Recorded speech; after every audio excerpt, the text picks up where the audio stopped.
اللہ کا نور ہے، اللہ کا کلام ہے، اس عظمت کو اجاگر کرنے کے لیے میں آپ کے سامنے دعوت دیتا ہوں محترم جناب فضیلت الشیخ پروفیسر محمد عدیل صاحب کو کہ وہ مائک پہ تشریف لائیں، اسٹیج پہ تشریف لائیں اور اپنے مخصوص انداز سے ہمیں قرآن و حدیث سے قرآن کریم کی عظمت اور قرآن کریم کا احترام اور قرآن کے جو تقاضے ہیں وہ ہمیں سمجھائیں۔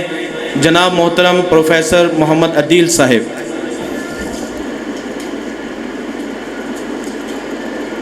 ان الحمد للہ نحمده ونستعینه ونستغفره ونعوذ باللہ من شرور انفسنا ومن سیئات اعمالنا من يهده الله فلا مضل له ومن يضلل فلا هادي له واشهد ان لا اله الا الله وحده لا شريك له واشهد ان محمدا عبده ورسوله اما بعد فان خير الحديث كتاب الله وخير الهدي هدي محمد صلى الله عليه وآله وسلم وشر الامور محدثاتها وكل محدثة بدعة وكل بدعة ضلالة وكل ضلالة في النار۔ اللهم صل على محمد وعلى آل محمد كما صليت على إبراهيم وعلى آل إبراهيم إنك حميد مجيد۔ اللهم بارك على محمد وعلى آل محمد كما باركت على إبراهيم وعلى آل إبراهيم إنك حميد مجيد۔ یہ نا ایکو بند کر دیں، بالکل بند کر دیں۔ یہ اللہ رب العالمین کا احسان ہے کہ اللہ تعالیٰ نے ہمیں ہماری زندگیوں میں یہ مبارک مہینہ رمضان کا مہینہ عطا فرمایا ہے۔ اللہ تعالیٰ کا جتنا بھی شکر کر لیں وہ کم ہے۔ اللہ تعالیٰ ہمیں جو دن گزر گئے ہیں ان کی قدر کرنے کی توفیق تو ہم نے صحیح طریقے سے اللہ نے جو دی تھی، اور جو آنے والے دن ہیں ان کو بھی سمجھنے کی توفیق عطا فرمائے۔ ایک ایک لمحہ قیمتی ہے۔ یہاں یہ سیکنڈ والی گھڑی لگی ہوئی ہے، اس کو سارے ذرا غور سے دیکھیں۔ یہ عدیل کی موت کی طرف گھڑی لگائی گئی ہے۔ میرا وقت فکس ہے کہ عدیل نے اتنے سال کا ہو کر اتنے گھنٹے کے اوپر اتنے منٹ کے اوپر، جب عدیل کی موت آئے گی تو ایک لمحہ بھی وہ فرشتے دیر نہیں کریں گے۔ اللہ تعالی ہم سب کا خاتمہ ایمان پر فرمائے۔ تو یہ جو وقت ہے نا، وقت اللہ تعالیٰ نے یہ ہمیں آزمانے کے لیے دیا ہے کہ ہم عمل میں کون اچھے ہیں۔ اللہ تعالیٰ قرآن پاک میں سورۃ الملک میں ارشاد فرماتے ہیں، اعوذ باللہ السمیع العلیم من الشیطان الرجیم، بسم اللہ الرحمن الرحیم، تبارک الذی بیدہ الملک وہو علی کل شیء قدیر، الذی خلق الموت والحیاۃ لیبلوکم ایکم احسن عملا۔ اللہ کی ذات وہ ذات ہے جس نے موت اور زندگی کو یعنی کہ وقت کو اس لیے پیدا فرمایا کہ تم میں سے آزمایا جائے عمل میں کون اچھا ہے۔ یعنی مجھے اور آپ کو اللہ تعالیٰ نے جب پیدا فرمایا، دنیا میں بھیجا، اور پھر جب موت آئے گی اس کا دورانیہ جو وقت دیا ہے، یہ اس لیے دیا ہے کہ اللہ تعالیٰ دیکھنا چاہتا ہے عمل میں کون اچھا ہے۔ تو درس ہم بڑی بچپن سے، بڑے ہی چھوٹی عمر سے سن رہے ہیں، جمعے بھی خوب سنتے رہتے ہیں، لیکن عمل میں بہت تھوڑے ہیں جو عمل کرنے والے ہیں، اور جن کا نام عمل کرنے والوں کی لسٹ میں اللہ کے ہاں لکھا جاتا ہے۔ اللہ تعالیٰ ہمیں توفیق عطا فرمائے۔ اللہ تعالیٰ نے جب انسان کو پیدا فرمایا ہے تو اس کا مقصد بتایا ہے۔ خود انسان کوئی بھی چیز بے مقصد نہیں بناتا۔ یہ مائک اگر خراب ہو جائے، یا تو اس کو ٹھیک کریں گے یا بدل دیں گے، نیا لے آئیں گے۔ حتیٰ کہ قمیض کا یہ ایک بٹن یہ بھی اگر خراب ہو تو یا تو اس کو مرمت کیا کرنا، نیا ہی لایا جاتا ہے، اس کا بھی مقصد ہے۔ آپ اور میری قمیض کے اندر حتیٰ کہ لگا ہوا ایک چھوٹا سا بخا اس کا بھی مقصد ہے، یہ بھی بے مقصد نہیں ہے۔ انسان نے کوئی چیز بے مقصد نہیں بنائی، کوئی نہ کوئی اس کا مقصد اس کے ذہن میں ہوتا ہے۔ تو کیا خیال ہے پوری کائنات کے رب نے انسان کو بے مقصد پیدا کیا؟ اللہ تعالیٰ نے ارشاد فرمایا ہے کہ وما خلقت الجن والانس الا لیعبدون، کہ ہم نے میں نے جن و انس کو اس لیے پیدا فرمایا کہ مقصد اپنی عبادت ہے۔ عبادت عبد کے عمل کو کہتے ہیں، اور عبادت عبد کے ہر عمل کو کہتے ہیں، اور جو عبد کا مطلب ہوتا ہے غلام، جو سچا غلام ہوتا ہے وہ اپنی مرضی سے کوئی عمل نہیں کرتا۔ اللہ تعالیٰ نے جب انسان کو پیدا فرمایا، آدم علیہ السلام کے لیے مٹی منگوائی گئی زمین سے، کافی دیر پتلا بنا رہا، پھر اس کے بعد اللہ تعالیٰ نے روح کو پھونکا، اور پھر روح پھونکنے کے بعد اللہ تعالیٰ نے آدم علیہ السلام کی پشت پر ہاتھ رکھا۔ ہاتھ رکھنے کے بعد پوری کائنات میں قیامت تک جو انسان اللہ تعالیٰ نے پیدا فرمانے ہیں ان سب کو پیدا فرما دیا۔ آدم علیہ السلام نے دیکھا کچھ لوگ بڑے ہی خوبصورت ہیں، اور کچھ لوگ جو ہے وہ ہاتھ پیر نہیں ہیں، کالے ہیں، لولے لنگڑے، اعضاء کٹے پھٹے ہیں۔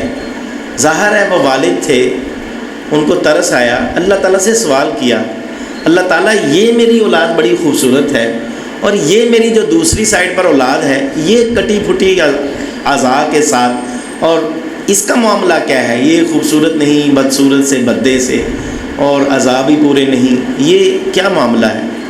اللہ تعالیٰ نے پتہ کیا فرمایا؟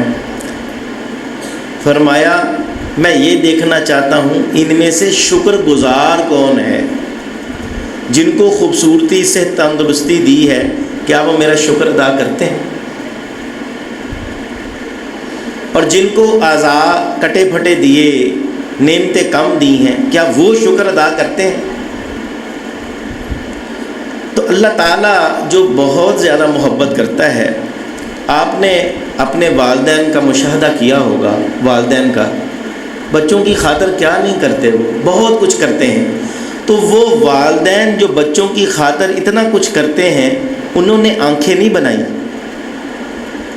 ہاتھ پیر نہیں بنائے، روٹی کھاتے ہیں خون کے قطرے الگ ہو جاتے ہیں، جو نمکیات جسم کو چاہیے جہاں جہاں چاہیے وہ الگ پہنچتی ہے۔ تو یہ والدین نے نظام نہیں بنایا، جو فاضل مادے ہوتے ہیں وہ خارج کر دیے جاتے ہیں۔ ایک دن کسی کو اگر پیشاب نہ آئے تو اس کی حالت دیکھنے والی ہوتی۔ تو وہ انسان جس کے دل میں اللہ تعالیٰ نے بے پناہ محبت ڈالی ہے، اور جو انسان والد یا والدہ کہلاتا ہے، تو وہ رب کتنی محبت کرتا ہوگا۔ اسی محبت کی نسبت اللہ تعالیٰ نے پوچھا تھا، کیا جب آدم علیہ السلام کے بعد سب کو پیدا فرمایا کہ کیا میں تمہارا رب نہیں ہوں؟ سب نے عرض کی اللہ کے سامنے، بلا، کیوں نہیں، اللہ تو ہی تو ہمارا رب ہے، تو ہی تو ہمارا رب ہے۔ اب توجہ سے سنیے گا بات، درس ابھی شروع نہیں ہوا، ابھی میں اس پوائنٹ کی طرف لے جانا چاہتا ہوں کہ قرآن پاک کیوں نازل فرمایا اللہ تعالیٰ نے۔ تو اللہ تعالیٰ نے جب یہ پوچھا کہ کیا میں تمہارا رب نہیں ہوں، تو تمام مخلوقات جتنی بھی اللہ تعالیٰ نے انسان پیدا کر دیے تھے اس وقت، سب نے عالم ارواح میں بیک آواز میں عرض کی، بلا، کیوں نہیں اللہ تعالیٰ، تو ہی تو ہمارا رب ہے۔ اب اللہ تعالیٰ نے فرمایا کہ تم پھر میری عبادت کرو گے، مجھے معبود جانتے رہو گے، میری بات مانتے رہو گے؟ کیوں نہیں اللہ تعالیٰ، تیری ہی بات مانتے رہیں گے۔ اچھا پھر وعدہ کرتے ہو، اللہ وعدہ کر لیا، ٹھیک ہے، پھر اس وعدے پر قائم رہنا، جب تم بھولنے لگو گے میں اپنے بندے بھیجتا رہوں گا انبیاء کی صورت میں، اور تمہارے لیے کتابیں نازل فرماتا رہوں گا، صحیفے بھیجتا رہوں گا، تاکہ تمہیں یہ وعدہ اللہ یاد کرواتا رہے اللہ کے بندوں کے ذریعے سے اور اپنی کتابوں کے ذریعے سے۔ پھر اللہ تعالیٰ نے ایک سلسلہ شروع کیا اور چلتا گیا سلسلہ، اور پھر آدم علیہ السلام حوا علیہ السلام کے ساتھ جنت میں تھے۔ آدم علیہ السلام کو اللہ تعالیٰ نے منع فرمایا کہ پوری جنت میں سے جو مرضی کھانا، لیکن یہ درخت کا پھل یہ مت کھانا۔ آدم علیہ السلام نے جب یہ سنا، اس سے پہلے کیا ہوا کہ آدم علیہ السلام کو جب اللہ تعالیٰ نے پیدا فرمایا نا تو تعظیماً سجدہ کرنے کا حکم دیا۔ شیطان کے علاوہ سب نے سجدہ کر لیا۔ اللہ تعالیٰ نے پوچھا کہ تجھے کس چیز نے سجدہ کرنے سے روکا؟ کون سی چیز مانے آئی؟ کس چیز نے تجھے منع کر دیا، روک دیا سجدہ کرنے سے؟ کیا میں نے تمہیں حکم نہیں دیا تھا؟ شیطان عرض کرنے لگا، کہنے لگا کہ اس کو تو نے خاک سے پیدا کیا اور مجھے آگ سے پیدا کیا، میں بڑھیا ہوں، یہ مجھ سے گھٹیا ہے، اسی لیے میں اس چیز نے مجھے اس سے سجدہ کرنے سے روکا۔ اللہ نے فرمایا جا یہاں سے نکل جا، دور ہو جا یہاں سے۔ وہ عرض کرنے لگا ٹھیک ہے، اللہ پر الزام لگاتا ہے، کہتا ہے تو نے مجھے گمراہ کر دیا ہے، اب تو مجھے مہلت دے، قیامت تک مجھے موت نہیں ہے دے گا۔ اللہ نے فرمایا تو مہلت دیا گیا، تجھے مہلت دے دی۔ جیسے ہی اللہ تعالیٰ کے یہ الفاظ اس نے سنے، اس کو پتا تھا کہ اللہ سچا ہے، جب اللہ تعالیٰ جو بھی فرما دیتا ہے وہ اٹل ہوتا ہے۔ تو شیطان کہنے لگا اب میں تیرے بندوں کی سیدھی راہ میں بیٹھوں گا، توجہ میری طرف کرے، اب میں تیری سیدھی راہ میں بیٹھوں گا اور تو اکثر لوگوں کو، اپنے بندوں کو ناشکرا پائے گا، ان کو سیدھی راہ سے بھٹکاتا رہوں گا۔ اللہ تعالیٰ نے آگے سے فرمایا کہ میں پرواہ نہیں کروں گا، میں تیرے سمیت ان کو بھی جہنم میں ڈال دوں۔ اور پھر اللہ تعالیٰ نے جب آدم علیہ السلام کو، اب بات چلتی ہے، اور اماں حوا علیہ السلام کو، ان کو بھیج دیا کہ آپ جائیں جنت میں، یہ پھل، یہ درخت نہ کھائیے گا یہاں سے، اس کے علاوہ جہاں سے دل کرے کھائیے۔ شیطان نے آ کر آدم علیہ السلام کو قسمیں کھا کر، اللہ کی قسمیں اٹھا کر کہا تمہیں پتہ نہیں ہے، اللہ تعالیٰ نے تمہیں اس درخت کے پاس جانے سے اس لیے منع کر دیا ہے کہ کہیں تم ہمیشہ ہمیشہ کے لیے جنت میں نہ رہ جاؤ، اس لیے جاؤ یہ پھل کھا لو۔ اس کو آدم علیہ السلام، شیطان نے اس طرح پھسلا کر اور جھوٹے جو ہے نا وہ باغ دکھا کر، جھوٹی باتیں کر کر، جھوٹی قسمیں کھا کر ورگلا دیا، اور انہوں نے وہ درخت کو چکھ لیا، اور اس کے بعد شروع ہو گیا سلسلہ۔ اب سنیے گا، نصیحت کا سلسلہ کہاں سے شروع ہوا؟ تب نصیحت کا سلسلہ شروع ہو گیا۔ جیسے ہی وہ انہوں نے اللہ کی نافرمانی کی، اب ان کے اعضاء جو برہنہ ہو گئے، اور وہ آدم علیہ السلام اور حوا علیہ السلام، انہوں نے جنت کے وہاں سے پتے ڈھونڈنے شروع کر دیے اور اپنے آپ کو چھپانا شروع کر دیا۔ اور پھر جب ان کو احساس ہوا کہ یہ ہم سے اللہ کی نافرمانی ہو گئی ہے، تو اللہ تعالیٰ نے ان کو نصیحت کی الفاظ سکھائے، ربنا ظلمنا انفسنا، اے ہمارے رب، ہم نے اپنی جانوں پر بڑے ظلم کیے۔ ربنا ظلمنا انفسنا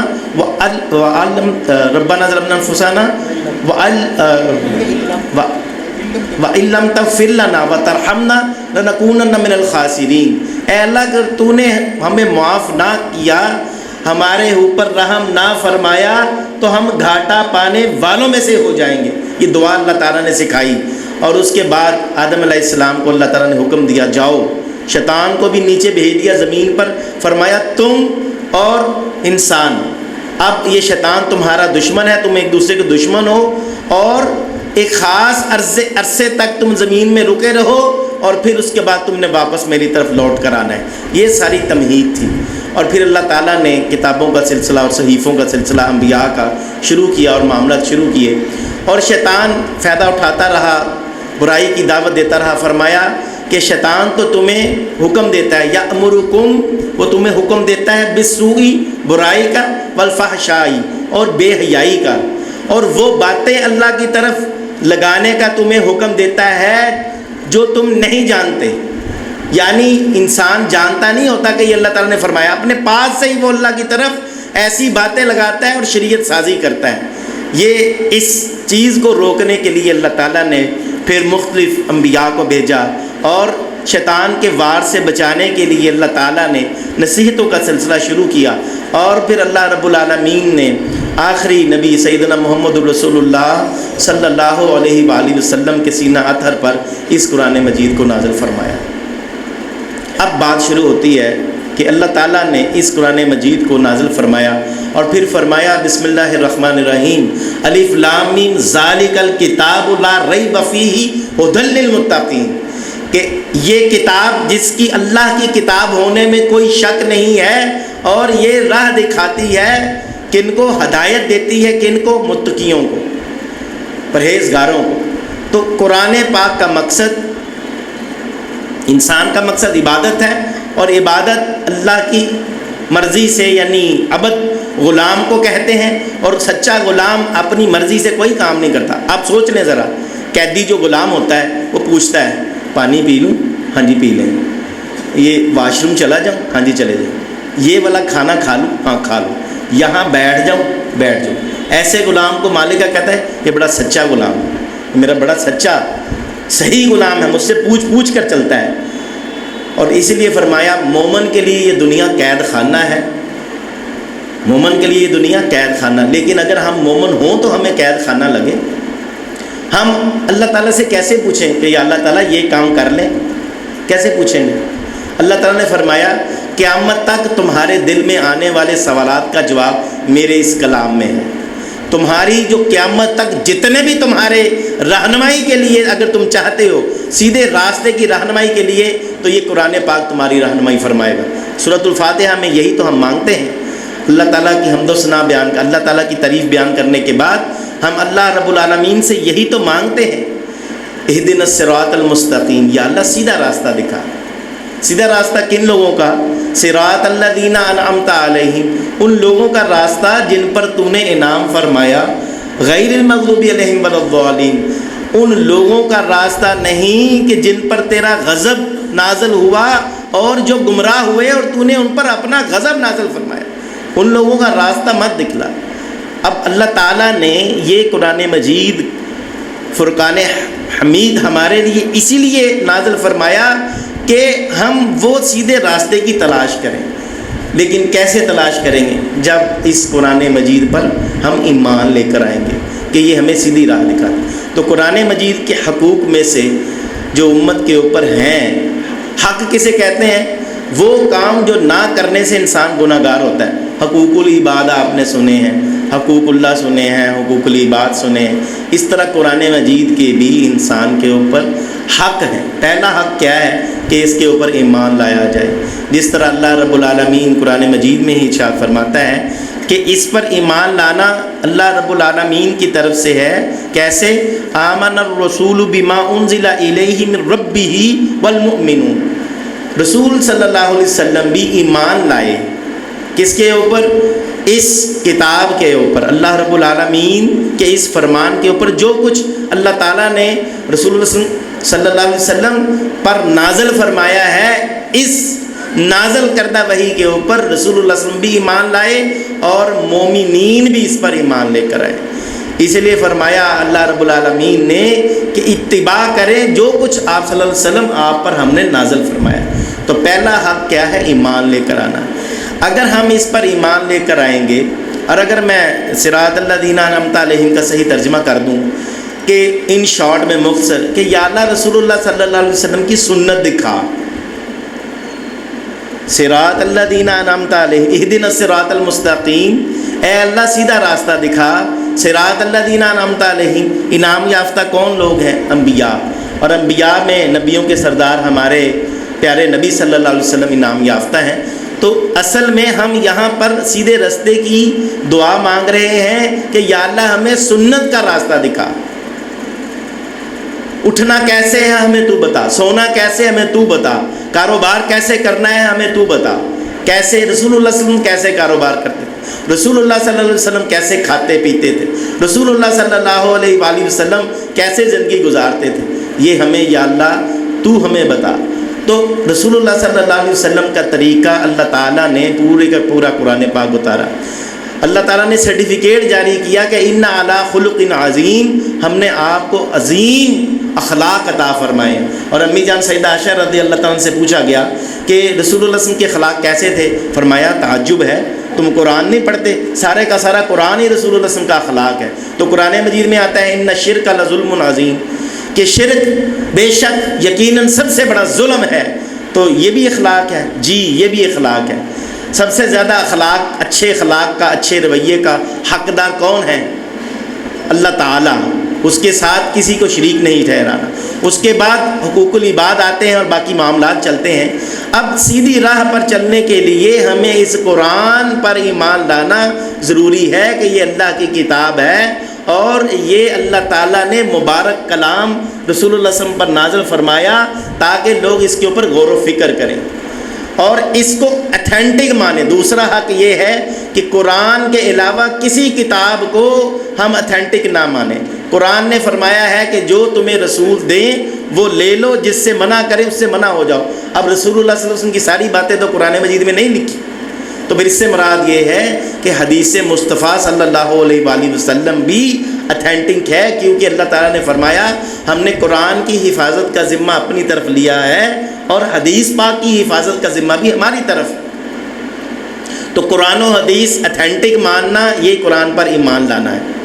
اگر کوئی آدمی قرآن و حدیث کو اتھینٹک نہیں مانتا، اپنے معاملات میں اللہ رب العالمین سے رہنمائی نہیں لیتا، تو اس کے بارے میں اللہ تعالیٰ نے فرمایا ہے قرآن مجید میں ہی، فرمایا کہ اللہ تعالیٰ کی یہ جو کتاب وَلَقَدْ أَنزَلْنَا إِلَيْكَ آيَاتٍ بَيِّنَاتٍ وَمَا يَكْفُرُ بِهَا إِلَّا الْفَاسِقُونَ، یہ یقیناً ایسی کتاب ہے ہم نے جو نازل کی ہے آپ کی طرف واضح نشانیوں کے ساتھ، اور نہیں کوئی اس کا انکار کرتا سوائے گناہ گاروں کے، فاسقوں کے.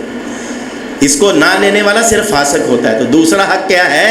اس کو ہم نے اپنی زندگیوں کے اندر اتھینٹک ماننا ہے کہ اللہ کی کتاب، اللہ کا حکم سب سے اول اور اللہ رب العالمین کے رسول صلی اللہ علیہ وسلم کے احکامات سب سے زیادہ ترجیح والے. یہ دوسرا حق ہو گیا. تیسرا حق اس کو تلاوت کرنا ہے. اللہ تعالیٰ نے رسول اللہ صلی اللہ علیہ وسلم کو فرمایا ہم نے جو آپ کو نازل فرمایا ہے اس کو تلاوت کریں.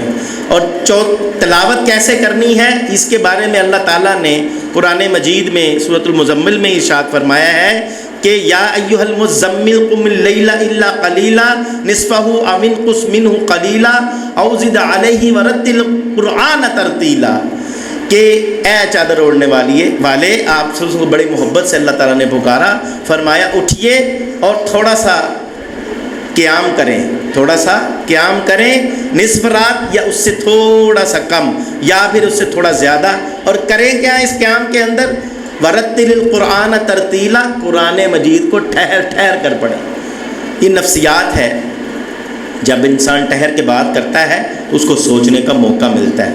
جب انسان ٹھہر ٹھہر کے قرآن پڑھے گا تو سوچے گا. تو یہ تیسرا حق ہو گیا. پہلا حق قرآن پر ایمان ہے، دوسرا حق قرآن مجید کو اور رسول اللہ صلی اللہ علیہ وسلم کے فرمان کو اتھینٹک ماننا ہے، اور تیسرا حق اس کو تلاوت کرنا ہے ٹھہر ٹھہر کر. لیکن سمجھ کیسے آئے گا؟ اس کا چوتھا حق ہے. وہ چوتھا حق کیا ہے؟ کہ اس کو سمجھنا ہے، اس کو سمجھ کر پڑھنا ہے. یہ دنیا کی سب سے عظیم کتاب ہے لیکن سب سے مظلوم بھی ہے. اے فار ایپل، چھوٹی سی کتاب کے لیے آپ گھٹیا سے گھٹیا کتاب. اے فار ایپل، ایپل مانا سیب، بچپن میں بتایا جاتا ہے KG کلاس کے اندر، 1 کلاس کے اندر. یہ واحد کتاب ہے جو بغیر معنوں کے رٹوائی جا رہی ہے. کتنا ظلم ہے اس کتاب کے اوپر کہ بغیر سمجھائے ہوئے بچوں کو ہم پڑھا رہے ہیں. پوری دنیا میں اس کے اوپر ظلم ہو رہا ہے کہ بغیر سمجھے، حالانکہ یہ عظیم کتاب تھی، ہم نے صرف اس کو ثواب کی کتاب بنا کر رکھ دیا، حالانکہ یہ ہدایت تھی. اکیلا ثواب، اکیلا حفظ کر لینا، اکیلا ناظرہ پڑھ لینا یہ نجات کے لیے میرے محترم بھائیوں کافی نہیں ہے، بلکہ اس کو سمجھ کر اپنی استطاعت کے مطابق عمل کرنا پھر نجات کا ذریعہ یہ بنے گا. اور سفارش کرے گا ایسے آدمی کی جو اس کو سمجھ کر اس پر عمل کرنے کی کوشش کرتا ہے. یہ ہم نے پہلا حق سنا، ایمان لے کر آنا. دوسرا حق قرآن و حدیث کو اتھینٹک ماننا. تیسرا حق اللہ رب العالمین کے اس دیے ہوئے فرمان کو ٹھہر ٹھہر کر پڑھنا، تلاوت کرنا، اور اپنی آوازوں سے اس کو مزین کرنا، خوبصورت کر کے پڑھنا. اور چوتھا حق اس کو پھر سمجھنا. فرمایا اللہ تعالیٰ نے وَلَقَدْ يَسَّرْنَا الْقُرْآنَ لِلذِّكْرِ فَهَلْ مِن مُدَّكِرٍ کہ یقیناً ہم نے قرآن کو سمجھنے کے لیے آسان کر دیا ہے. پھر تم میں سے کون ہے جو نصیحت حاصل کرے؟ اللہ تعالیٰ کہتا ہے آسان فرما دیا. یہ تو عربی زبان میں 98% یہ اردو ہے. انشاءاللہ تعالیٰ تقریباً 75-76 مساجد میں پروگرام کر چکا ہوں اللہ کی مدد سے، اساتذہ کی رہنمائی سے، توفیق سے. آپ کے اس مسجد میں بھی پروگرام کریں گے انشاءاللہ تعالیٰ. قرآن مجید ہے ہی اردو زبان نکلی عربی زبان سے ہے، تو آپ کو بہت سارے الفاظ خود بخود آتے ہیں. چھوٹے چھوٹے فارمولوں کے ذریعے عرض کیا جائے گا، قرآن مجید آپ کو سمجھ آنا شروع ہو جائے گا جو صرف اردو زبان جانتا ہے. انشاءاللہ تعالیٰ پروگرام کریں گے آئندہ. تو اس کو سمجھ کر پڑھنا اللہ تعالیٰ نے اس کو آسان کیا ہے. ہم شیطان کے وار کی وجہ سے اس سے دور رہتے ہیں کیونکہ 14 علوم چاہیے اس کو جاننے کے لیے، ہرگز نہیں. یہ تو عام آدمی کے لیے نصیحت ہے، آسان ہے سمجھنے کے لیے. اور اس کے بعد اس کا چھٹا حق یہ ہے کہ اس پہ عمل کیا جائے، اس پر عمل کیا جائے. کیوں؟ اللہ رب العالمین نے فرمایا کہ جو کچھ ہم نے آپ پر نازل فرمایا اس کی اتباع کریں، اور عمل کرنے میں ہی نجات ہے. عمل کرنے میں ہی نجات ہے، کیونکہ جو عمل کرتا ہے اللہ رب العالمین کے ہاں وہ شرف مقبولیت پاتا ہے. علم تو شیطان کے پاس بھی بہت ہے، یہ پوائنٹ نوٹ کریں آپ. علم تو بہت سارے لوگوں کے پاس ہے، لیکن بخشش اور اللہ رب العالمین کی مغفرت کا طلبگار، اور جس کے اندر اللہ تعالیٰ فرماتا ہے ہم فاسقوں کو ہدایت نہیں دیتے، بے عمل بندوں کو ہم ہدایت نہیں دیتے. ہدایت کس کو دیتے ہیں؟ جھک جانے والا، جو اپنے آپ کو جھکا دیتا ہے، جو جیسے ہی سنتا ہے اطاعت کر ڈالتا ہے، اور وہ کہتا ہے سمعنا واطعنا، ہم نے سن لیا اور ہم نے بس اب اطاعت کر ڈالی ہے. جس کے اندر جھکنا ہے، عاجزی ہے، انکساری ہے، وہ آدمی جو ہے وہ اللہ رب العالمین کے ہاں برگزیدہ ہوتا ہے. آپ دیکھ لیں قرآن پاک کے اندر بار بار اللہ تعالیٰ حکم فرما رہا ہے آمنوا وعملوا الصالحات، آمنوا وعملوا الصالحات، آمنوا وعملوا الصالحات، آمنوا وعملوا الصالحات. جو ایمان لاتے ہیں اور عمل کرتے ہیں صالح عمل. صالح کون سے عمل ہیں؟ جو رسول اللہ صلی اللہ علیہ وسلم کے عمل ہیں، وہ سارے کے سارے صالح عمل ہیں. تو اس لیے عمل کرنا ضروری ہے. اللہ اگر ہم نے یہ عمل کرنا چھوڑ دیا تو اس کے بارے میں اللہ رب العالمین نے پھر وعید بھی سنائی ہے. 30 نمبر آیت اللہ تعالیٰ سورۃ الفرقان میں فرماتے ہیں. ویسے رسول اللہ صلی اللہ علیہ وسلم کی شفاعت کے بغیر مجھے یہ بتائیں حساب کتاب ہی شروع نہیں ہونا. لمبی حدیث پاک ہے. استاد محترم فضیلۃ الشیخ حافظ مسعود عالم صاحب حافظ اللہ تشریف فرما ہیں. انشاءاللہ ابھی وہ تحیۃ المسجد کے بعد انشاءاللہ آ جائیں گے. میں مختصر کر گیا ہوں درس کو. تو میں عرض کر رہا ہوں کہ اللہ تعالیٰ کے رسول صلی اللہ علیہ وسلم کی سفارش کے بغیر حساب کتاب ہی شروع نہیں ہونا. یہ میرے بھی علم میں، آپ کے بھی علم. بخاری شریف کی لمبی حدیث پاک، سارے آدم علیہ السلام کے پاس جائیں گے، بڑا ہی سخت دن ہے، اللہ تعالیٰ حساب کتاب ہی شروع نہیں کر رہے. آدم علیہ السلام کہیں گے مجھے وہ غلطی یاد آتی ہے، میں نے وہ پھل کھا لیا تھا، میں اپنے آپ کو اس قابل نہیں سمجھتا کہ اللہ تعالیٰ کے ہاں پیش کروں. جاؤ، باقی پھر انبیاء کے پاس لوگ جائیں گے، حتیٰ کہ عیسیٰ علیہ السلام فرمائیں گے ایک ہی ہستی ہے کہ جو ان کی سفارش پر اللہ رب العالمین ہمارا حساب کتاب شروع کرے گا، اور یہ ہم اس سخت دن سے ہمیں نجات ملے گی. اور پھر رسول اللہ صلی اللہ علیہ وسلم فرماتے ہیں میں اللہ رب العالمین کے عرش کے نیچے سجدہ ریز ہو جاؤں گا. ابھی مجھے اللہ تعالیٰ نے وہ الفاظ نہیں سکھائے. اللہ تعالیٰ میرے سینے پر اس وقت وہ الفاظ تسبیحات القاء کرے گا. وہ سیکھنے کے بعد اللہ رب العالمین سے وہ تسبیحات میں ابھی نہیں جانتا. اس وقت القاء جب اللہ تعالیٰ کرے گا تو میں وہ عرض کروں گا اللہ کے سامنے. پھر اللہ تعالیٰ اجازت دے گا سفارش کریں، اور سر اٹھائیے اور سفارش کیجیے، آپ کی سفارش قبول کی جائے گی، آپ کی بات کو سنا جائے گا.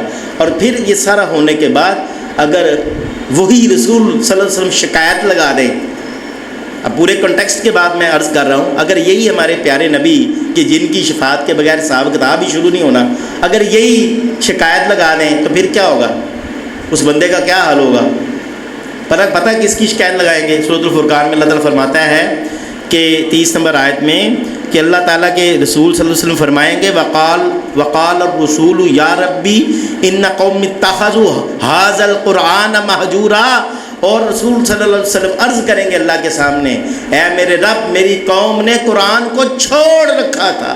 آج ہماری مہنگائی کی وجہ قرآن کو چھوڑنا ہے، آج ہماری رسوائی کی وجہ قرآن کو چھوڑنا ہے، آج ہمارے ذلیل و رسوا ہونے کی سب سے بڑی وجہ، پریشانیوں کا سبب قرآن کو چھوڑنا ہے۔ اللہ تعالی ہمیں قرآن کے حقوق کو سمجھ کر اس پر عمل پیرا ہونے کی توفیق عطا فرمائے۔ استاد محترم تشریف لا چکے ہیں، اللہ تعالی ہمیں قرآن سے محبت بنائے، قرآن کو ہمارے سینوں کی بہار بنائے، ہماری آنکھوں کا نور بنائے، قرآن کی وجہ سے اللہ تعالی ہماری بخشش فرمائے۔ سبحان ربک رب العزت عما یصفون وسلام علی المرسلین والحمد للہ رب العالمین۔ السلام علیکم۔